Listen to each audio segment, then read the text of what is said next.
ഞങ്ങൾ നിൽക്കുന്നത് ചേലക്കര പോലീസ് സ്റ്റേഷന് മുന്നിലാണ്. ഇന്ന് 13-ാം തീയതി ഡിസംബർ മാസം തദ്ദേശ സ്വയംഭരണ സ്ഥാപനങ്ങളിലേക്കുള്ള തെരഞ്ഞെടുപ്പിന്റെ റിസൾട്ട് വന്ന ദിവസമാണ്. ഞങ്ങൾ നിൽക്കുന്നത് ഇന്ന് വ്യാപകമായിട്ടുള്ള ആഹ്ലാദ പ്രകടനങ്ങളുടെ ഇടയിൽ വ്യാപകമായി പടക്കം പൊട്ടിച്ചത് നമ്മൾ കാണുകയുണ്ടായി. നമ്മുടെ ചേലക്കര തോന്നൂർക്കര പ്രദേശത്ത് പൊട്ടിച്ച പടക്കങ്ങൾ നിർമ്മിച്ചിട്ടുള്ളത് പരിശുദ്ധ ഖുർആനിന്റെ ഏടുകൾ കൊണ്ടാണ് പടക്കം നിർമ്മിച്ചിട്ടുള്ളത്. തോന്നൂർക്കര പള്ളിയുടെ മുന്നിൽ ഉൾപ്പെടെ വ്യാപകമായി പൊട്ടിച്ച പടക്കങ്ങളിൽ മുസാഫിന്റെ ഏടുകൾ നമ്മൾ കാണാൻ കഴിഞ്ഞു. അതിന്റെ ഭാഗമായി ഞങ്ങൾ അന്വേഷണം നടത്തിയപ്പോൾ തോന്നൂർക്കര പാറപ്പുറത്ത് സ്ഥിതി ചെയ്യുന്ന കൈരളി എന്ന് പറയുന്ന ഒരു പടക്ക കടയിൽ നിന്നാണ് ഈ സാധനം വിറ്റഴിച്ചിട്ടുള്ളത്. ഞങ്ങൾ ആ കടയിൽ നിന്ന് പോയിട്ട് അതിന്റെ മെറ്റീരിയൽ ഞങ്ങൾ ശേഖരിച്ചിട്ടുണ്ടായിരുന്നു. അപ്പോൾ അവിടെ ധാരാളം മുസാഫിന്റെ ഏടുകൾ കൊണ്ട് ഉണ്ടാക്കിയിട്ടുള്ള ധാരാളം പടക്കങ്ങൾ ആ കടയിൽ നമുക്ക് കാണാൻ കഴിഞ്ഞു.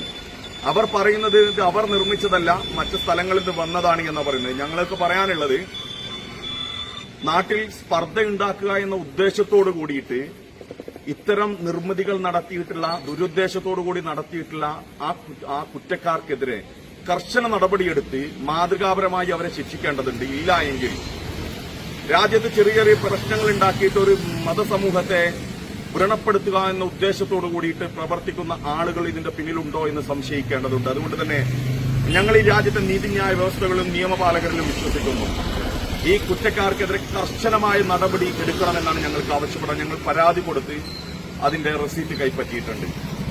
ഇതിന്റെ കർശന നടപടികളുമായി അധികാരികൾ മുന്നോട്ട് പോയിട്ടില്ല എങ്കിൽ social democratic party of India SDPI ശക്തമായ സമരവുമായിട്ട് തെരുവോരങ്ങളിൽ ഉണ്ടാകുമെന്ന് മാത്രമാണ് ഞങ്ങൾക്ക് ഈ അവസരത്തിൽ പറയാനുള്ളത്. അതുകൊണ്ട് തന്നെ ഇത് ഞങ്ങളെ കേൾക്കുന്ന മുഴുവൻ ജനാധിപത്യ മതേതര സമൂഹവും നാടിന്റെ മതസാഹോദര്യവും സൌഹൃദവും നിലനിർത്തുന്നതിന് വേണ്ടി ഇത്തരത്തിലുള്ള പ്രവണനം നടത്തുന്ന കുറ്റക്കാർക്കെതിരെ പൊതുസമൂഹം ജാഗ്രത പുലർത്തേണ്ടതുണ്ട് എന്ന് മാത്രം പറഞ്ഞുകൊണ്ട് നിർത്തുന്നു.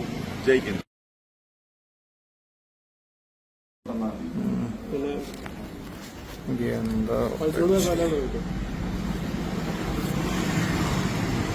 ആദ്യം ഫ്രീയാറിന്റെ കോപ്പി ചോദിച്ചോക്കാം.